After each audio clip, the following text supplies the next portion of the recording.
Terakhir di pintu Lud, Dajjal dibunuh oleh Isa. Pintu Lud ini di Palestina, ya, di Palestina.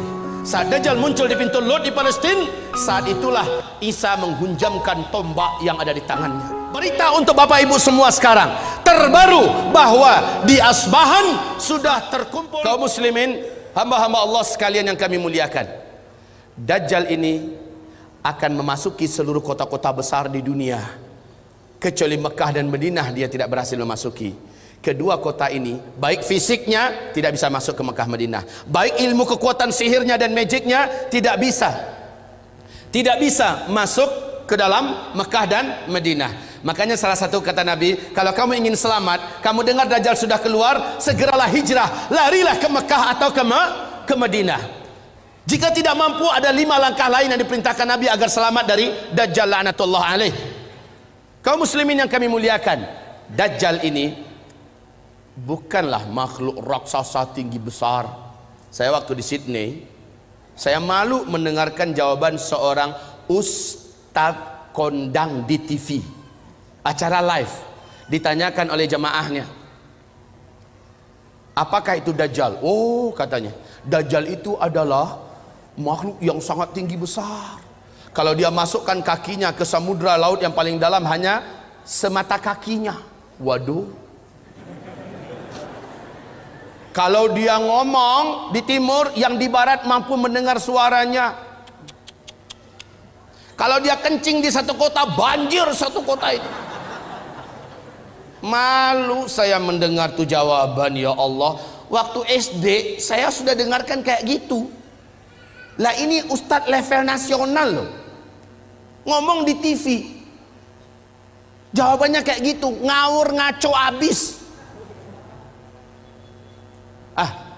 Lalu sebenarnya Dajjal ini siapa? Rasul mengatakan dia adalah anak keturunan Adam, tingginya seperti kamu dan lebih pendek sedikit,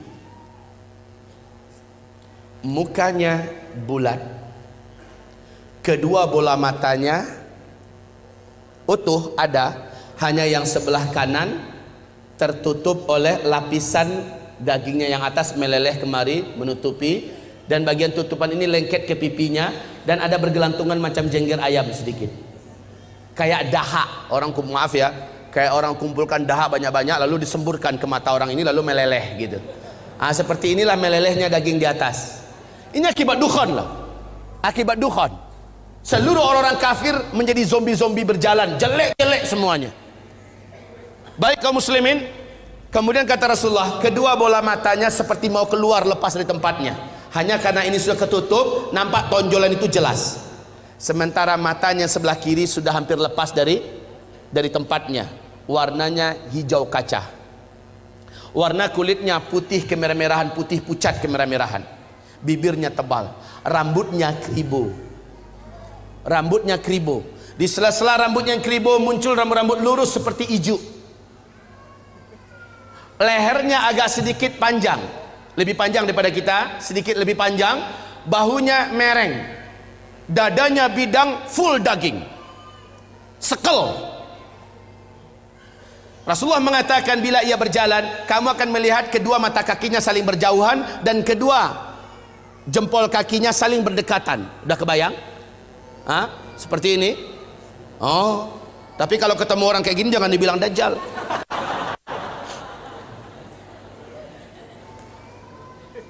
Orang biasa tapi jelek minta ampun, jelek abis. Kaum muslimin, kata Rasulullah berikutnya sallallahu alaihi wasallam, bagi orang yang beriman, yang menurut Allah imannya masih sahih, menurut Allah imannya masih benar, dia diizinkan oleh Allah mampu membaca huruf ka, fa, ra di antara kedua alis matanya. Ada tertulis ka, fa, ra, yaitu kafir. Walaupun aslinya dia nggak pandai membaca Arab, membaca Al-Quran, tapi imannya menurut Allah sahih, dia akan mampu melihat itu. Kalau sempat ke beberapa papasan, dia mampu melihat kafara.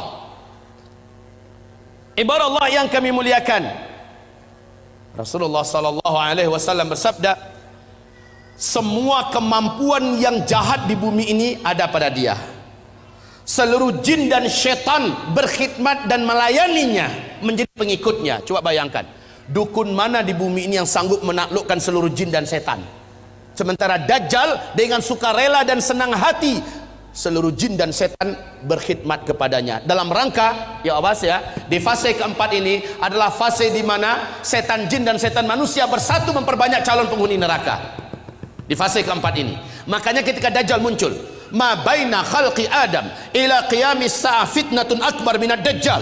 Sejak bumi ini Allah ciptakan, sejak Adam Allah ciptakan sampai hari kiamat, tidak ada fitnah yang lebih dahsyat, tidak ada fitnah yang lebih hebat, tidak ada fitnah yang lebih berat melebihi fitnahnya Dajjal. Maka berlindunglah kamu kepada Allah dari fitnah Masih Dajjal.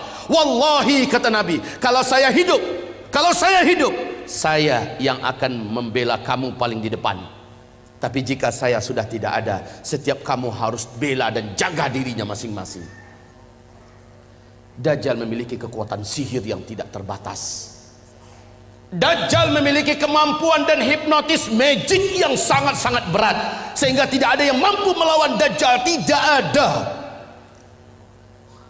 Ibarat Allah yang kami muliakan, Nabi perintahkan ketika kamu dengar Dajjal masuk ke kota-kota kamu, langsung sihirnya menyebar, yang menjadikan seluruh manusia yang juga sudah putus asa dengan beratnya beban hidup, dengan sukarela datang untuk menyongsong di mana titik Dajjal berada.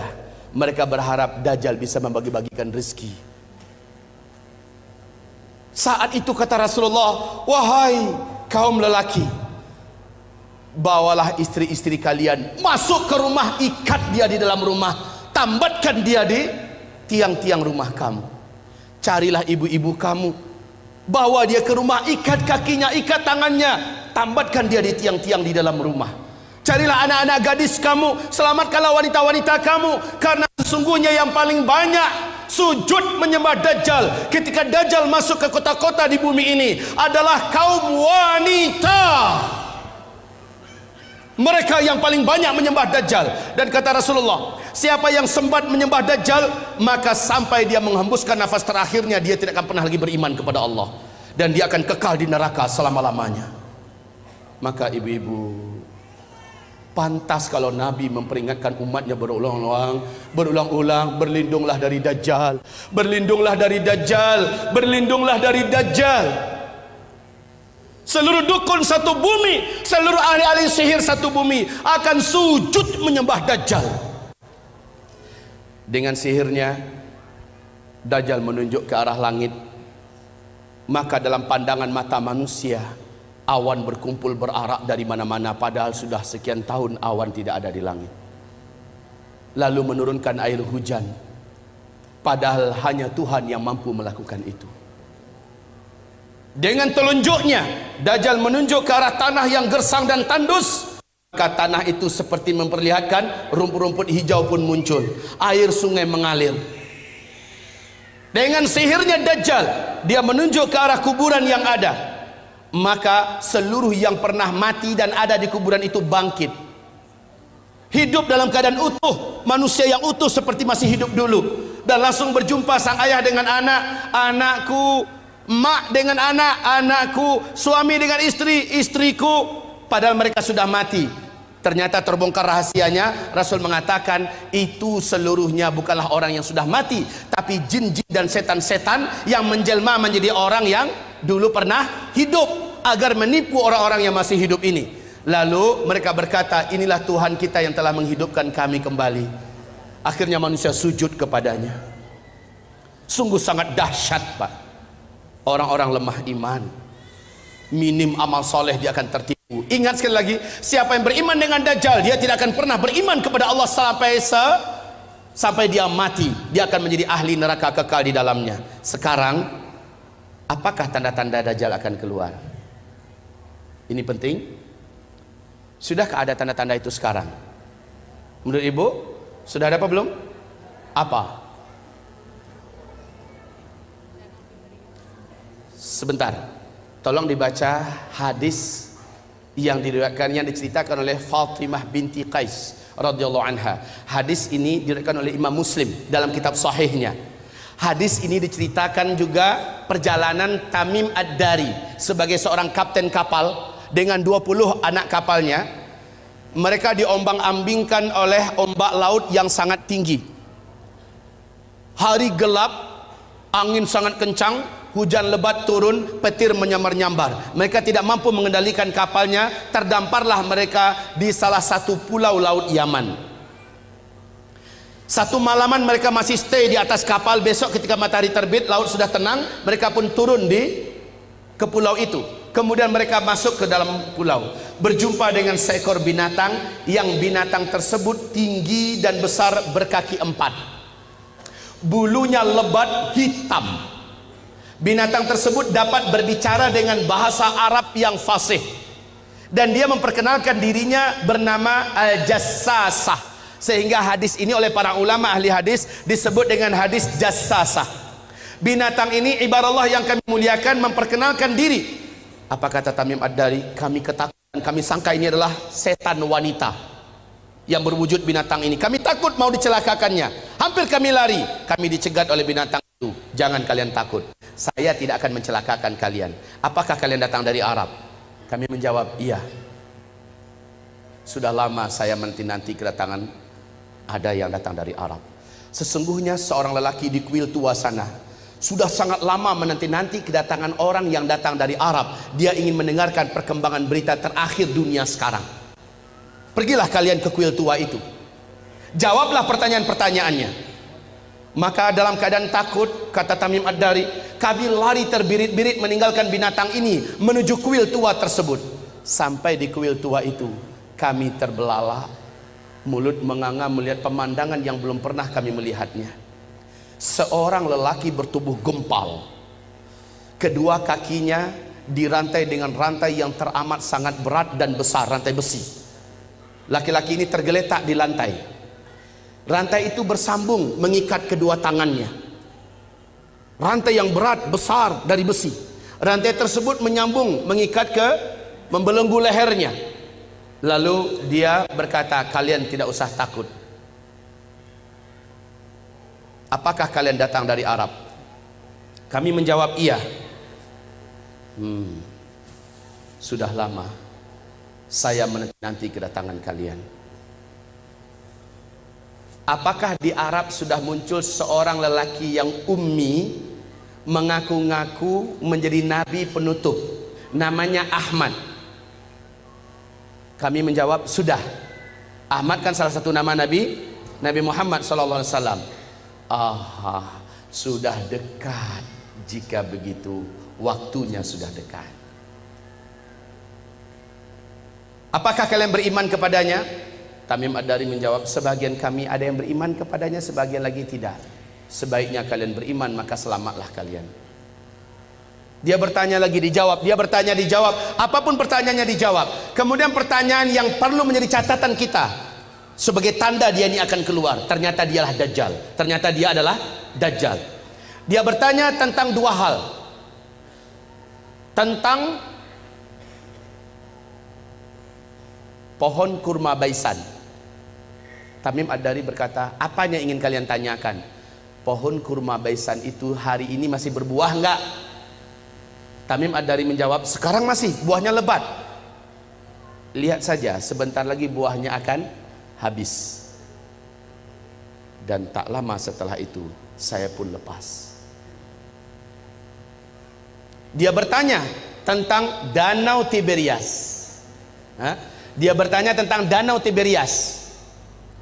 Kemudian dijawab, mana?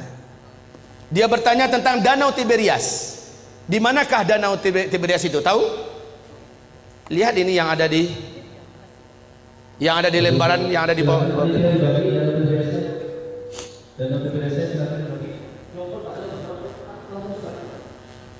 Ini sambil satu yang utara Pak, tepat. Brosur Danau Tiberias dan kota itu bisa kita datang ulang supaya ada lebih banyak tahu tentang Tiberias. Yang awal ulangan Danau Tiberias, yang bagian panitia brosur Danau Tiberias silakan dibagi 4.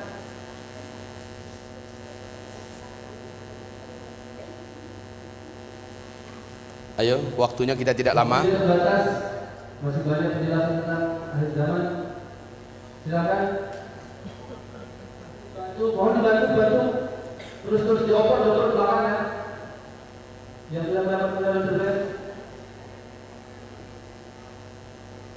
Baik, kaum muslimin, perhatikan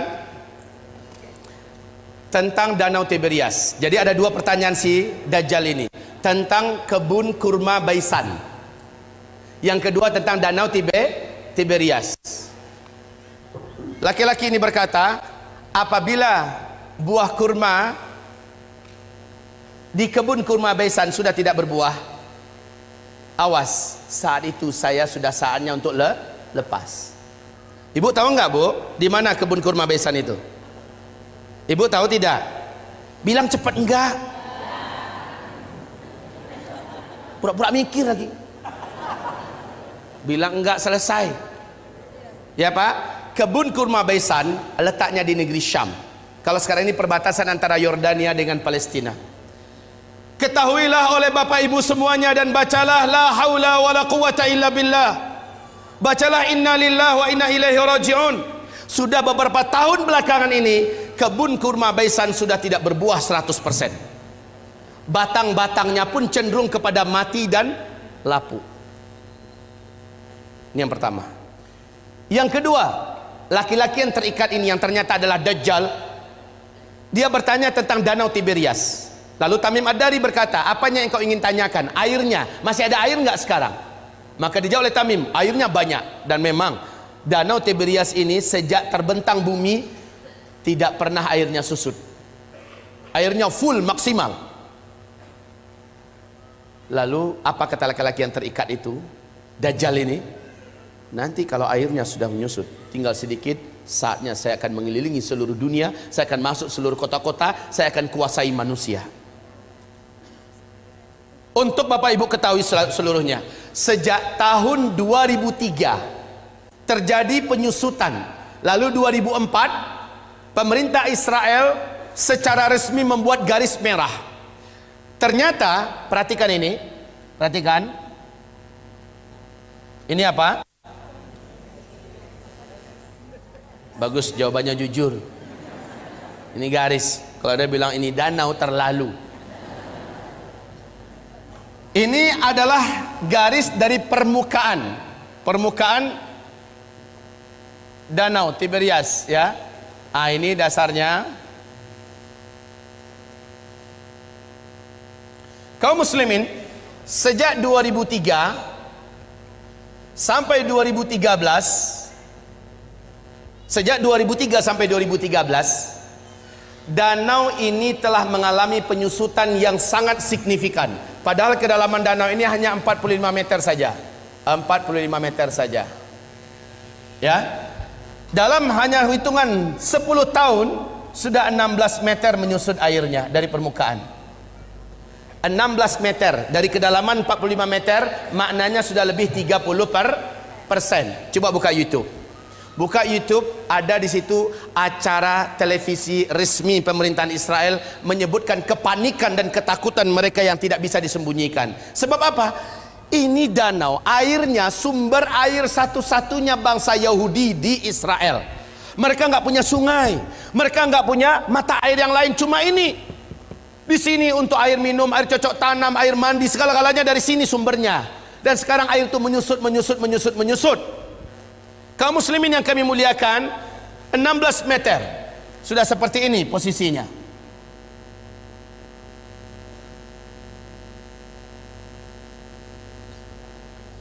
Tahun 2015 akhir 2015, bahagian yang paling menonjol dari danau ini sudah muncul seperti pulau-pulau kecil. Kelihatan seperti pulau-pulau kecil di atas permukaan danau.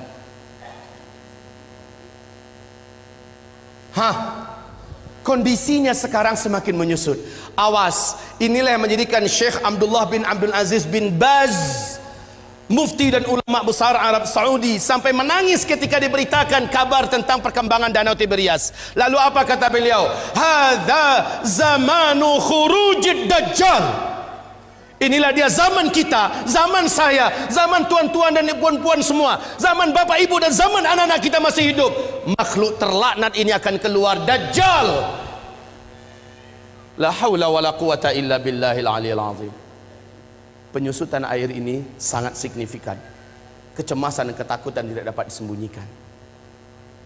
Lihat gambarnya. Lihat ini. Dulu airnya masih tinggi. Gambar ini diambil dan kita cetak tahun 2013 ya. Tahun 2013 yang ini. Kondisi sekarang udah beda lagi.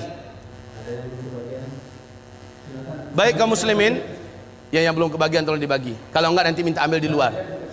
Ini kami benarkan untuk dicetak banyak. Silakan cetak banyak-banyak agar umat tahu. Ini dilihat dan hadisnya sangat jelas, fakta yang tidak dapat disembunyikan, nggak bisa ditutup-tutupi tentang keluar saat dekatnya keluarnya Dajjal.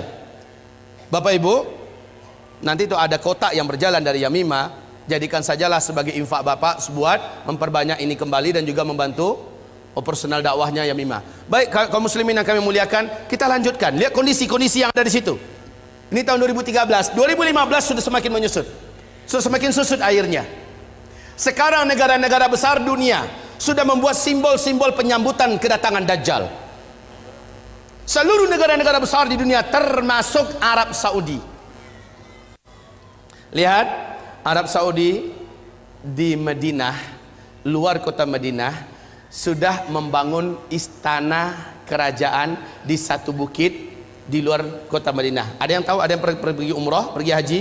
Lihat di sana. Dan kata Rasulullah, Dajjal nanti akan naik ketika dia tidak berhasil masuk Mekah, nggak berhasil masuk Madinah, dia naik ke atas salah satu bukit yang disebut dengan Bukit Khabisha atau Bukit Ba'guk, Bukit Garam.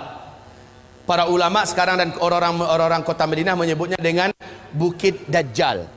Ternyata ketika Dajjal naik ke atas, dia menunjuk ke arah Masjid Nabawi. Dia berkata, itu adalah istana putihnya si Ahmad. Itu adalah istana putihnya si Ahmad. Ini hadis Rasulullah. Dajjal naik ke atas bukit itu dan menunjuk ke Masjid Nabawi dan berkata, itulah istana putihnya si Ahmad. Dalam keadaan geram, dia hantarkan kakinya 3 kali di atas bukit itu. Maka satu kota Madinah gempa. Akhirnya seluruh orang munafik keluar, orang-orang musyrik keluar dari Madinah dan bergabung dengan Dajjal. Itulah hari bersihnya Madinah dari kaum munafikin dan musyrikin. Kaum muslimin, istana putihnya Muhammad. Ketika Nabi melafazkan hadis itu, Masjid Nabawi macam apa bentuknya? Lantainya aja masih dari pasir, tiang-tiangnya masih dari pohon kurma, belum dikasih dinding, lotengnya saja, atapnya saja masih dari pelepah kurma. Tapi ketika Dajjal mengatakan itulah istana putihnya si Ahmad, maka lihat keadaan istana putih itu enggak dengan Masjid Nabawi sekarang. Seolah-olah gambaran yang diceritakan oleh Rasulullah tentang ucapan Dajjal terjadinya di masa kita. Ya Allah ya Rabb. Baik kaum muslimin, selanjutnya Rasul bersabda, lihat nanti di kitab kita, tentang hanya seorang bocah remaja lelaki yang Dajjal tak kuasai. Dajjal tak mampu menaklukkannya. Kalau dia ketemu sama orang, ini orang pasti takluk. Sihirnya pasti merubah orang ini. Kemampuan magicnya akan menjadikan orang ini tersilap. Lalu hipnotisnya bisa merubah orang ini. Cuma remaja lelaki ini nggak bisa.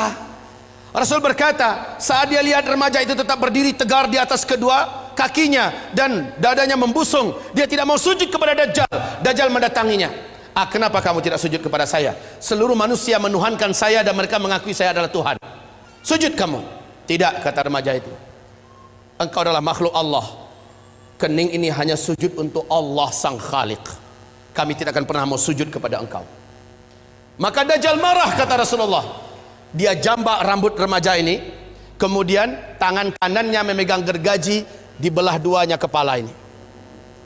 Dalam keadaan hidup-hidup dibelah duanya. Seremaja sakarat, terbelahlah kepalanya, meninggal dunia dalam keadaan bertauhid.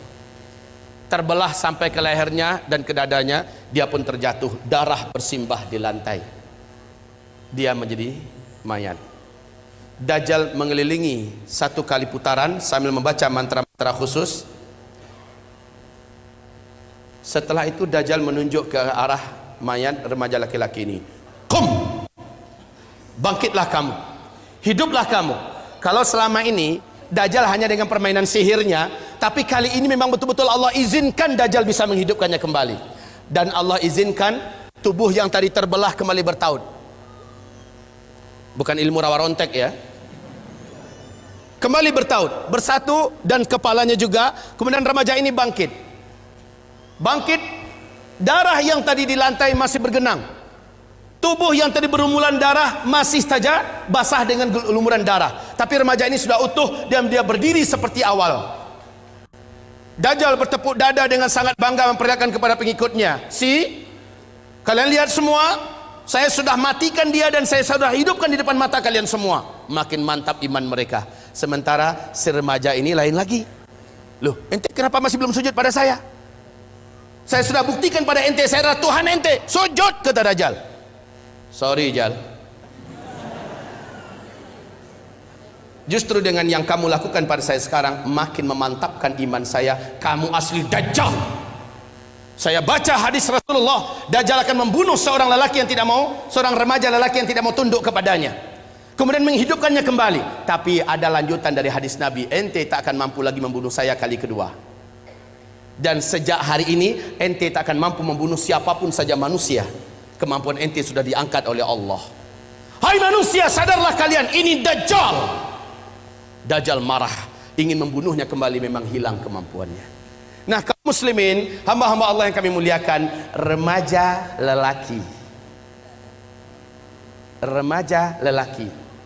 Dalam ilmu sosial, hitungan remaja itu usianya, ilmu sosial loh ya, belasan tahun Pak. 12, 13, 14, 15, 16. Ada yang berselisih di usia 17. Ini usia remaja dalam hitungan ilmu sosial. Bapak Ibu dengar tidak berita yang mengguncang dunia Arab, sampai seluruh TV-TV Arab memuat berita ini yang masih ada di YouTube. Wawancara eksklusif yang disebarkan di televisi-televisi Arab, yang saya tonton langsung adalah di Qatar TV, bahwa masuk tahun ke-13 sekarang telah lahir seorang bocah atau bayi laki-laki di Palestina.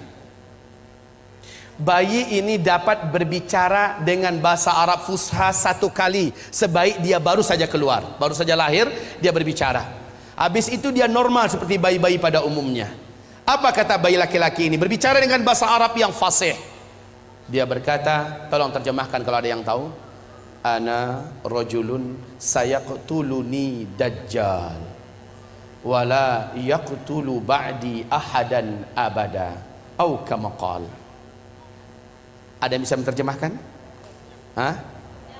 Bilang saja enggak ya. Oke, sama-sama kita terjemahkan. Ana apa? Itu bisa. Rajulun, seorang lelaki. Sayaqtuluni Dajjal, yang nanti akan dibunuh oleh Dajjal. Wala yaqtulu ba'di ahadan abada. Setelah saya, Dajjal tak sanggup membunuh siapapun saja lagi selama-lamanya. Kemudian dia normal menjadi lelaki, bayi pada umumnya. Jika berita ini betul-betul terjadi, kalau beritanya benar, saya sudah menyaksikan sendiri di TV-TV Arab, pernah di YouTube juga masih ada disimpan, filenya masih bisa kita tonton Pak ya. Cuma jika berita ini benar, semakin menguatkan bahwa Dajjal memang sudah saatnya keluar. Yang sangat menakjubkan, Dajjal nanti akan keluar, kata Rasulullah SAW, di tengah-tengah kaum Yahudi Asbahan. Asbahan ini di mana? Iran.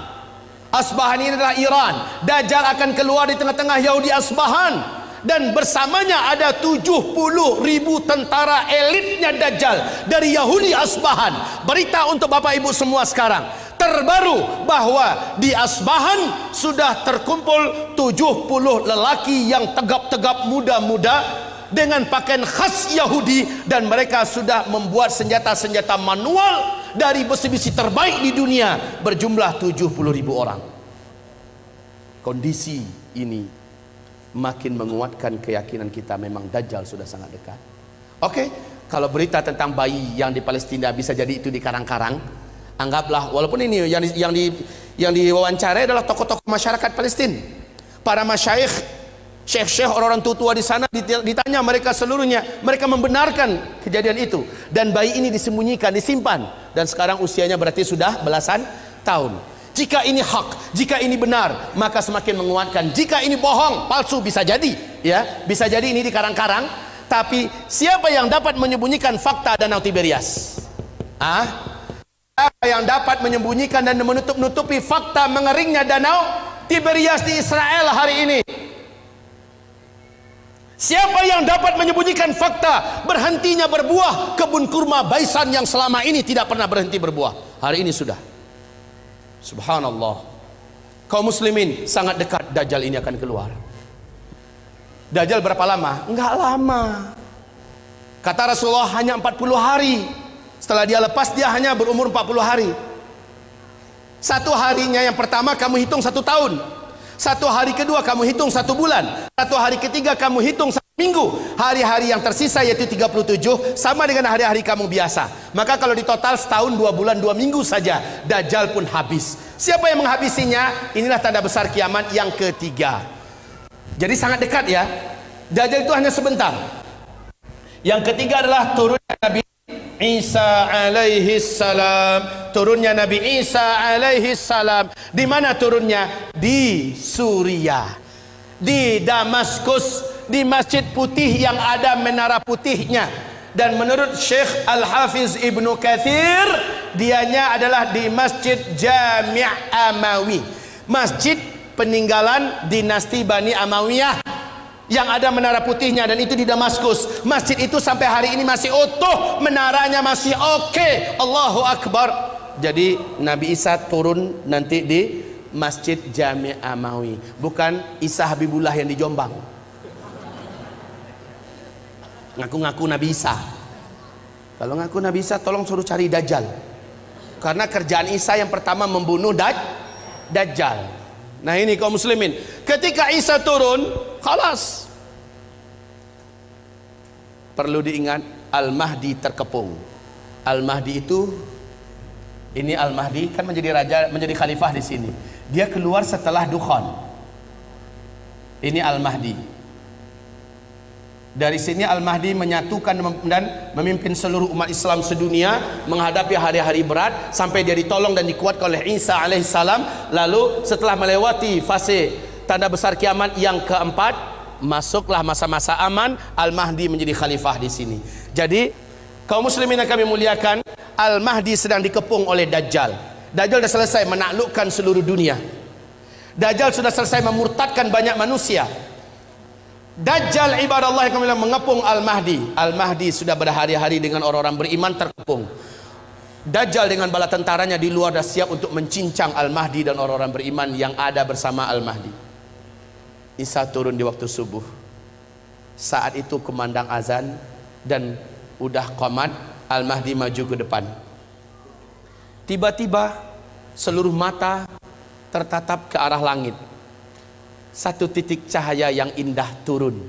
2 malaikat dengan bersayap sedang turun di tengah-tengahnya Nabi Isa, dan Nabi Isa meletakkan kedua telapak tangannya di atas bahu masing-masing. Turun dengan indahnya. Rambut Isa sebahu panjangnya, seperti orang baru mandi basah. Menetes-netes kelihatan, wajahnya sangat rupawan dan sangat membuat orang jatuh cinta. Isa sangat indah. Turun. Ketika Isa turun, 2 malaikat kembali naik. Al-Mahdi langsung mundur mempersilahkan Nabi Isa untuk menjadi imam sholat subuh. Isa menolak, tidak. Iqamat tadi untuk engkau. Sekarang adalah masanya engkau memimpin. Saya hanya pendamping engkau. Majulah, imamlah. Al-Mahdi pun menjadi imam. Selepas sholat subuh, mereka berzikir. Saat matahari terbit, gerbang masjid dihancurkan oleh Dajjal. Dajjal dengan penuh sombong dan angkuh dengan bala tentaranya yang elit sudah siap untuk menghabisi orang beriman yang ada di dalam. Tapi sayang, yang paling ditakutkan oleh Dajjal sudah turun. Nabi Isa berdiri. langsung berhadap-hadapan dua tokoh legendaris akhir zaman ini. Isa melihat Dajjal, Dajjal melihat kepada Isa, melulung Dajjal di tempat. Melulung kesakitan seperti orang sakaratul maut. Sebab apa? Ada kekuatan yang diberikan oleh Allah kepada Isa yang menyebabkan Dajjal tidak mampu bertahan. Dajjal meleleh, kata Rasulullah, seperti melelehnya garam yang dimasukkan ke dalam air yang panas. Wallahi, kata Rasulullah, kalau Dajjal bertahan di tempat berdirinya, pasti dia sudah akan menjadi cairan di lantai. Tapi Dajjal langsung lari dengan kekuatan yang dimilikinya, langsung menghilang. Tapi qadarullah, Isa Allah berikan kemampuan di atas Dajjal.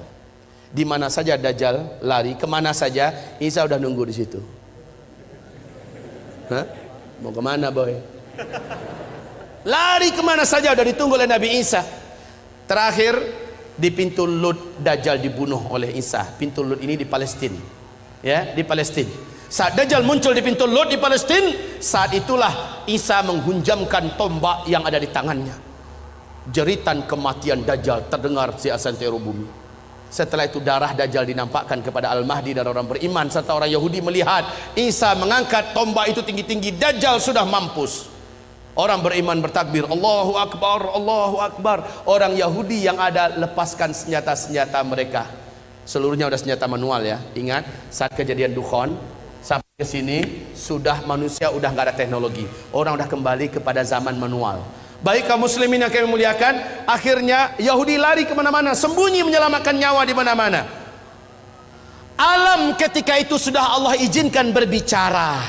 Lobang tempat Yahudi bersembunyi berbicara, hai muslim, sini ada Yahudi sembunyi di dalam lobang saya nih, sini tangkap dia, uktulhu, bunuh dia.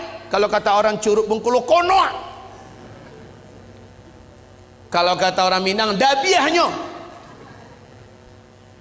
Habisin. Sembunyi di balik tembok, tembok bicara, beritahu di mana orang Yahudi. Sembunyi di balik pohon, pohon bicara, ya muslim ta'al hadza yahudiyun warai ta'ala faqtulhu, bunuh dia. Illal gharqad, kecuali pohon gharqad, fa innaha syajarul yahud, sesungguhnya gharqad adalah pohonnya Yahudi. Hanya pohon gharqad yang diam. Ternyata lebih 12 tahun yang lalu, hampir masuk tahun ke-13 sekarang, Rabi-rabi Yahudi telah mewajibkan Perdana Menteri yang menjabat Perdana Menteri di Israel wajib menanam pohon gharqad. 2 juta batang pohon star dimulai ditanam di Israel. Hari ini pohon-pohon gharqad sudah setinggi 16 meter, 14 meter. Masya Allah, udah siap untuk melindungi orang ya Yahudi. Lah masalahnya hadisnya kan udah bocor duluan. Orang beriman kan udah tahu kemana Yahudi sembunyi terakhir, ya kan? Mereka tinggal bawa senjata ke kebun pohon gharqad. Lihat, ada kutu satu sembunyi. Ceklek mati. Kemana-mana sembunyi Yahudi, pap, pap, habis Yahudi, habis. Isa langsung mengumumkan salib adalah batil. Maka orang-orang Nasrani berbondong-bondong masuk Islam. Terjadilah tanda besar kiamat yang keempat. Langsung lepasnya bangsa paling kejam, paling buas, paling brutal, paling jahat tak terkalahkan, dan jumlah mereka menyelimuti seluruh permukaan bumi, Ya'juj dan Ma'juj. Jumlah mereka kata Rasulullah dalam 1000 manusia. Apa? Aduh, mau lepas jantung saya. 10 menit lagi.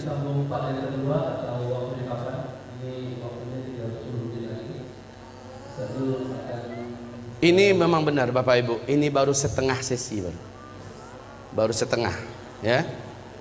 Nggak terasa udah hampir 2 jam kan? Tapi kalau ada punya helikopter boleh antar kepada. Baik Bapak Ibu yang kami muliakan, kita lanjutkan. Kita nikmati yang 10 menit ini. Gimana Pak? Tinggal waktunya 10 menit, mungkin sambil tanya jawab, langsung tanya jawab atau proses? Nggak usah. Ya, Bu, jangan marah ke saya, Bu. Di Bandung ini pesawat satu-satunya hanya jam 12:55 ke Padang. Ya, masih lama. Iya, pas jam 12 saja lah saya pulang ya.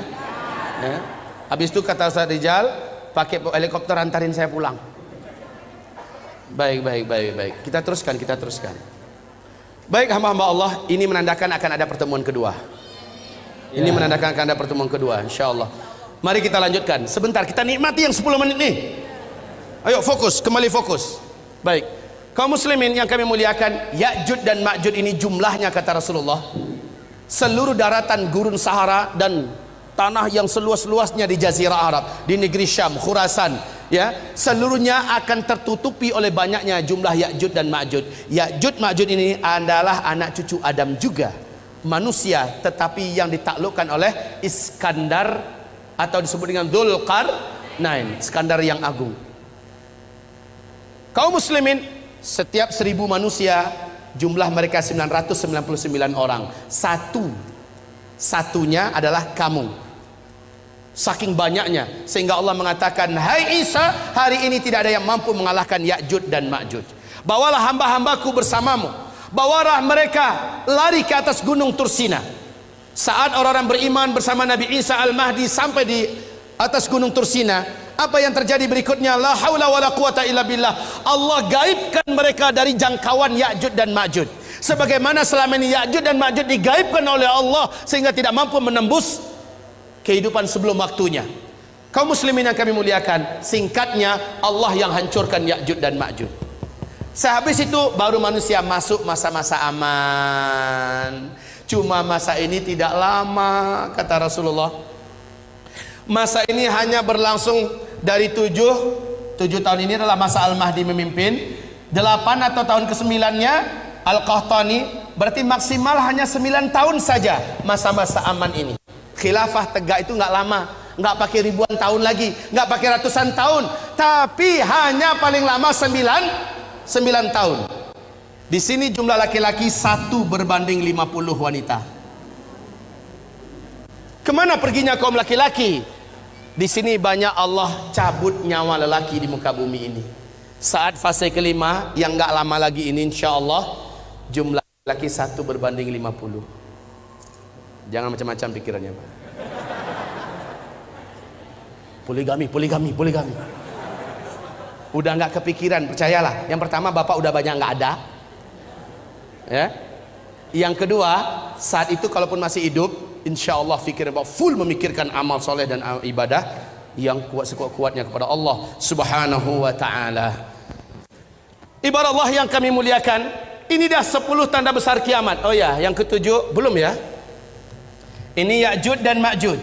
Ya'juj dan Ma'juj. Saya singkatkan, di sini tanda besar kiamat yang kelima, yaitu matahari terbit dari sebelah barat. Kemudian yang keenam, keluarnya binatang raksasa dari dalam perut bumi yang Allah ceritakan dalam Al-Quran. Binatang ini Allah sebut dengan sebutan Dabbatul Ardi. Berkaki banyak, bertangan banyak, dapat berbicara dengan manusia, membawa cincin Nabi Sulaiman, tongkat Nabi Musa. Binatang ini muncul di 3 tempat yang berbeda di muka bumi di waktu yang berbeda-beda, memberi tanda kepada manusia yang masih hidup. Yang beriman akan dibuatnya bercahaya bersih wajahnya dan terang benderang. Sementara orang kafir dibuatnya wajahnya menjadi gelap, hitam dan buruk rupanya. Lalu binatang itu kembali tenggelam. Barulah setelah itu tanda besar kiamat yang ke-7, bertiup angin lembut kematian dari timur, atau dalam hadis Nabi mengatakan dari negeri Yaman, ya. Angin lembut kematian, saya singkat saja, ALK, angin lembut kematian. Yang wafat oleh angin ini hanyalah orang yang beriman saja. Walaupun imannya seujung kuku kata Nabi, dia hanya kenal dengan Allah dan percaya Allah itu ada, maka dia akan dijemput oleh angin ini. Saat dia tersentuh oleh angin tersebut, walaupun dia di dalam gua, walaupun dia di atas gunung, ada di lembah, ada di pulau, angin tersebut akan sampai ke sana. Saat terhirup olehnya angin itu, saat tersentuh dia oleh angin itu, dia pun tergeletak di tempat, meninggal di situ. Serentak satu muka bumi, umat Nabi Muhammad meninggal dunia. Inilah tanda besar kiamat yang ke-7. Tanda besar kiamat yang ke-8, 9, 10, insya Allah sudah tidak ada lagi orang Islam yang menyaksikannya. Maknanya kiamat besar, kehancuran alam semesta tidak akan pernah disaksikan oleh umat Islam, alhamdulillah, kecuali orang Islam yang gagal menyelamatkan imannya ketika Dajjal keluar. Peluang ini akan ditemukan, mungkin ada. Apa tanda besar kiamat yang ke-8? yaitu tenggelamnya seluruh daratan bumi di sebelah timur. Australia, New Zealand, Indonesia, Malaysia, Brunei, Singapura, Thailand, Filipina, Jepang, China, India, Pakistan, yang seluruh negeri Asia Tengah, bahkan Rusia, tenggelam seluruhnya masuk ke dalam bumi. Tanda besar kiamat yang ke-9 langsung menyusul. Seluruh daratan bumi sebelah barat tenggelam masuk ke dalam laut, yaitu Brasilia, Amerika Serikat seluruhnya, Afrika, Eropa, ya, seluruhnya, Suriname tenggelam masuk ke dalam laut. Yang tersisa adalah satu ketul bumi, ya. Yang tersisa adalah satu daratan bumi yang ada di Timur Tengah. Nah, inilah dia, Jazirah Arab dengan Syam. Hanya ini yang tersisa. Jazirah Arab ini adalah Yaman. Ini adalah Yaman, daratan paling bawahnya. Kata Rasulullah, tanda besar kiamat yang ke-10 adalah dari daratan negeri Yaman, dari dalam perut buminya muncul api yang teramat sangat besar dan kuat, panas setinggi-tinggi gunung, dan paling rendah itu setinggi bukit. Api ini muncul yang menyebabkan orang-orang yang masih hidup di daerah ini kepanasan, dan seolah api ini akan mengejar mereka. Mereka lari sekencang-kencangnya menuju ke Syam. Saat seluruh manusia sudah bersatu dan berkumpul seluruhnya di negeri Syam, barulah malaikat Israfil meniup sangkakala yang pertama. Kiamat besar dimulai. Untuk pemberitahuan kepada Bapak Ibu, buka YouTube, lihat di Yaman hari ini sudah ada satu fenomena alam yang menakjubkan dan menakutkan. Sudah ada satu kawasan area yang panas seperti di seperti lumpur Sidoarjo. Panas, tapi bukan lumpur yang keluar. Saat didekati oleh para pakar dan ahli bumi, ditemukan banyak lubang-lubang dan rekahan tanah. Dilihat dari dekat, ternyata di dalam lubang itu ditemukan gelombang tekanan api yang lahap-melahap antar sesatu dengan yang lain. Sudah mulai Allah lakukan start pemanasan. Isyarat bagi manusia udah dekat loh. Tanda ke-10 kiamat, tanda besar kiamat yang ke-10, sudah Allah nampakkan isyaratnya sekarang. Memang belum keluar apinya, tetapi sudah ditemukan sumber energi api itu, yang sampai hari ini belum dapat diputuskan berapa kekuatan daripada energi api yang ada dalam perut bumi di negeri Yaman, yang hari ini sudah mulai ditemukan. Kaum muslimin, sudah sangat dekat. Apabila ini saya sampaikan, karena waktunya sudah habis, apabila ini saya sampaikan, masih ada setengah lagi ya, masih ada setengah lagi. Dan ini yang terpenting, ini sengaja saya kosongkan, padahal disinilah uraian yang paling strategis. Inilah yang paling inti. Saya berharap jika umur kita tidak panjang, ini ada kaset di luar, bisa dilihat. Kemudian jika tidak ada, di YouTube, tulis saja nama saya Zulkifli Muhammad Ali. Tapi ya, sengatan dan energi yang mengalir ketika mendengar langsung macam ini beda dengan nonton YouTube. Setidaknya saya bersyukur pada Allah, sudah banyak yang Allah turunkan hidayah ke hatinya selepas mendengarkan ini. Sudah banyak yang mengalami perubahan, baik remaja, lelaki, wanita, tua, muda, banyak yang telah diberi oleh Allah hidayah. Kaum muslimin, saya menyampaikan ini bukan untuk membuat semangat hidup Bapak Ibu jadi kendor, pulang-pulang udah kayak gini bahunya. Bukan, saya ingin setelah mendengarkan ini bersikaplah seperti para sahabat. Sahabat setelah mendengarkan uraian akhir zaman dari Rasulullah, mereka bersikap sangat menakjubkan. Kalau begitu, waktu sudah tidak lama lagi tersedia. Umur saya yang ada juga sudah tidak lama lagi ada. Maka dengan waktu yang masih hidup ini, keadaan yang masih aman ini, saya akan pastikan saya harus banyak amalnya. Harus berat timbangan amal soleh saya di akhirat. Apalagi Bapak Ibu yang akan menghadapi huru hara yang teramat sangat berat. Orang yang beriman yang amal solehnya banyak loh yang akan selamat ketika Dajjal keluar. Hanya orang beriman yang amal solehnya yang kuat yang akan diselamatkan oleh Allah. Ketika dukhon terjadi, hanya orang beriman yang beramal soleh lah yang diselamatkan oleh Allah Subhanahu Wa Taala. Banyak petaka-petaka menjelang ini yang belum saya uraikan sekarang. Hanya orang beriman yang beramal soleh. Wahai tuan-tuan yang mulia, wahai Bapak Ibu sekalian yang saya cintai, mendengarkan uraian ini berkatlah saya harus berubah. Saya harus menjadi lelaki yang lebih soleh, suami yang lebih bertanggung jawab, orang bekerja yang lebih jujur dan lebih amanah. Jangan sampai mendengarkan pengajian ini langsung buat resign, surat pengunduran diri, mengingat, menimbang dan memutuskan. Jangan, justru dirubah. Semua yang dijalani dalam hidup ini teruskan, tapi mindsetnya dirubah. Hayya 'alas shalah. Dimanapun berada, jika Allah memanggil, kecilkan semua yang lain. Menujulah ke masjid, berjamaah salat 5 waktu. Al-Quran, akrabkan diri. Bacalah Al-Quran. Kalau ketika Al-Qurannya ada, kalau tidak yang hafal di mulut, sering-seringkan membacanya. Hafalkan dari sekarang surat Al-Kahfi, 10 ayat pertama atau 10 ayat terakhir, karena ayat ini menjadikan kita tidak mampu ditembus oleh Dajjal, baik sihirnya, kekuatannya, dan bahkan kita tidak akan nampak oleh Dajjal kalau kita membaca surah Al-Kahfi. Sebab Allah melindungi pemuda-pemuda Kahfi dari incaran dan kejaran penguasa zalim. Allah lindungi mereka, makanya dijadikan surah Al-Kahfi surat yang harus dihafal. Baik, dan seterusnya dan seterusnya. Insya Allah kita bertemu kembali. Semoga sahabat Yamimah bekerjasama dengan pengurusi